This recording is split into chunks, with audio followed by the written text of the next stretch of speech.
చూస్తుంటేనే నోరూరిపోతుంది. పచ్చి మామిడికాయలతో చేసిన రోటి పచ్చడి.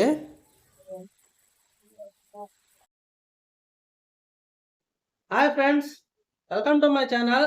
అందరూ ఎలా ఉన్నారో? మేమైతే చాలా బాగున్నాము. ఈరోజు వీడియోలో మామిడికాయలతో పచ్చడి చేయాలని చెప్పేసి మా వైఫ్ చెప్పారు. ఇది వేసవికాలం కదా, మనకైతే మామిడికాయలు బాగా దొరుకుతాయి. నేను కూడా మార్కెట్లో పచ్చి మామిడికాయలు తీసుకొచ్చాను. ఆ మామిడికాయలతో మనం పచ్చడి చేసి ఒక వారం పాటు నిలవ ఉండేటట్లు ఎలా చేసుకోవాలనేది మా వైఫ్ అయితే మీకు చూపిస్తారు. మీరు కూడా ఈ విధంగా ట్రై చేసి ఎలా ఉందో చెప్పండి. అలాగే ఎలా చేసుకోవాలని మీకు డౌట్ వస్తే ఈ వీడియోని ఎక్కడ స్కిప్ చేయకుండా చివరి వరకు చూడండి. మొదటిసారిగా మన ఛానల్ చూస్తున్న వాళ్ళు మన ఛానల్కి సబ్స్క్రైబ్ చేసుకోండి. అలాగే ఈ వీడియోకి లైక్ చేసి మీ ఫ్రెండ్స్కి కూడా షేర్ చేయండి.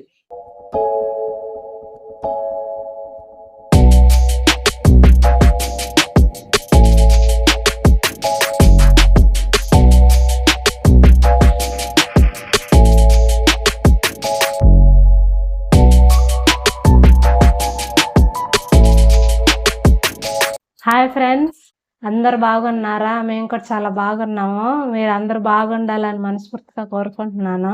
మనం మామిడికాయ రోటి పచ్చడి అయితే ఎలా చేసుకోవాలి నేను చూపిస్తాను. నేనైతే మామిడికాయలు తీసుకున్నాను, 4 మామిడికాయలు తీసుకున్నాను. ఇలా సన్నగా అయితే తురుము పెట్టుకున్నా ముందుగానే. కారానికి సరిపడే ఎండుమిరపకాయలు, జీలకర్ర, ధనియాలు తీసుకున్నాను. నూనె ఇవన్నీ తీసుకున్నాను. కొద్దిగా ఆయిల్ వేసి ఫస్ట్ మిరపకాయలు అయితే వేయించుకుంటాను.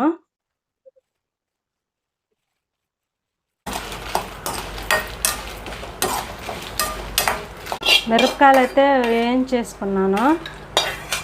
ఇప్పుడు మనం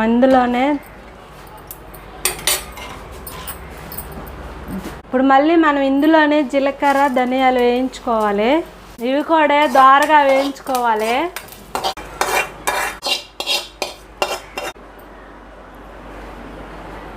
మనమైతే ఎండుమిర్చి వేపేసుకున్నాము. ఇప్పుడు పచ్చడి ఎలా ఫస్ట్ మనం వేపుకున్న ఎండుమిరపకాయలు వేసుకోవాలి. ఈ విధంగా అయితే మెత్తగా దంచుకోవాలి మిరపకాయలని. ఇప్పుడు మనం ముందుగా తురుముకున్న మామిడికాయ ముక్కలు వేస్తున్నాను. తురుముకున్నానంటే ముక్కలు కోస్తే తొక్కేటప్పుడు కంట్లలో పడతాయని తురుమేసాను నేను. అలా అయితే ఈజీగా అయిపోద్ది పచ్చడి.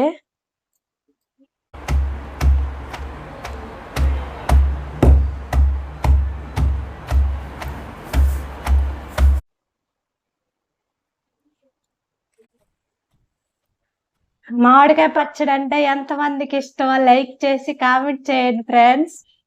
మనం ఉప్పు కూడా ఇప్పుడే దంచుకునేటప్పుడే చూసుకొని వేసేసుకోవాలి. తాలింపు పెట్టుకున్న తర్వాత వేసుకోలేము, కలవదు అంతగా. దంచుకునేటప్పుడైతే బాగా కలిసిపోద్ది. ఉప్పు చూసుకుంటా వేసుకోవచ్చు.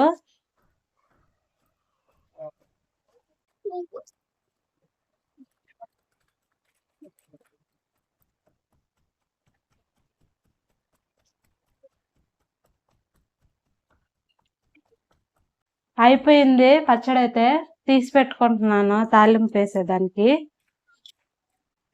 ఇలా కచ్చా పచ్చగా అయితే దంచుకుంటే చాలు బాగుంటది. ఇప్పుడు మనం అయితే పచ్చడికి తాలింపు ఎలా పెట్టుకోవాలో చూపిస్తాను.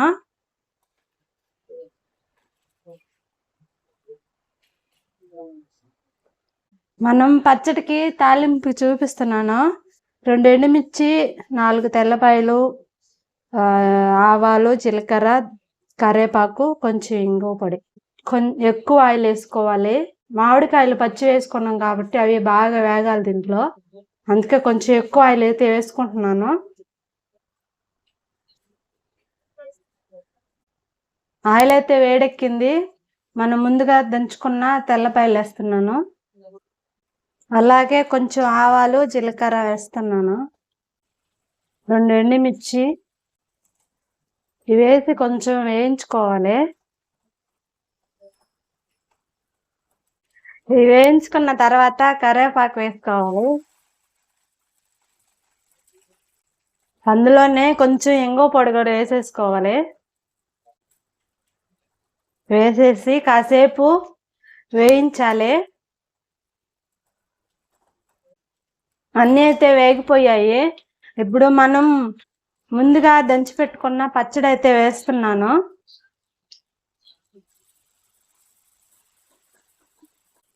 ఇప్పుడు ఈ పచ్చడిని పచ్చి వాసన అంతా పోయేంత వరకు అయితే బాగా వేయించుకోవాలి నూనెలోనే.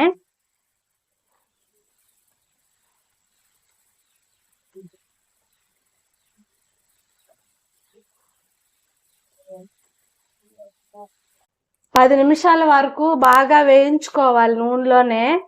అప్పుడైతే బాగుంటది, మనకి వారం 10 రోజుల దాకా అయితే నిల్వ ఉంటది పచ్చడి.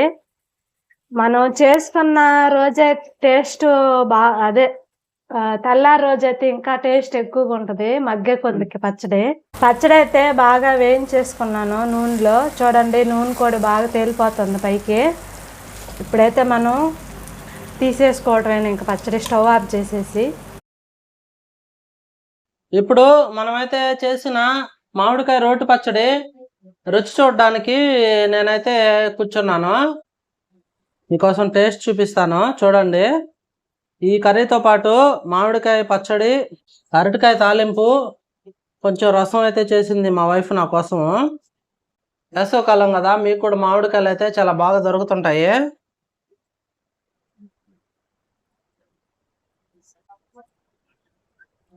సూపర్గా ఉంది ఫ్రెండ్స్. టేస్ట్ అయితే అమోఘంగా ఉంది. కొంచెం నెయ్యి కూడా వేసుకున్నాను కదా, అదిరిపోయింది. కారం తక్కువగా తెలుస్తుంది, బాగా అయితే స్పైసీగా ఉంది. మొదటిసారిగా మన ఛానల్ చూస్తున్న వాళ్ళు ఈ వీడియోని లైక్ చేసి మన ఛానల్ని సబ్స్క్రైబ్ చేసుకోండి. అలాగే మీ ఫ్రెండ్స్కి కూడా ఈ వీడియోని షేర్ చేయండి. మీరు కూడా ఈ విధంగా ట్రై చేయండి. ఈ వేసవి కాలంలో ఏ ప్రాంతంలో అయినా కానీ మామిడికాయలు ఎక్కువగా దొరుకుతాయి కాబట్టి ఇలాంటి పచ్చడి మీరు కూడా ట్రై చేసండి. వారం రోజుల పాటు ఈ పచ్చడి అయితే నిల్వ ఉంటుందని మా వైఫ్ చెప్పారు.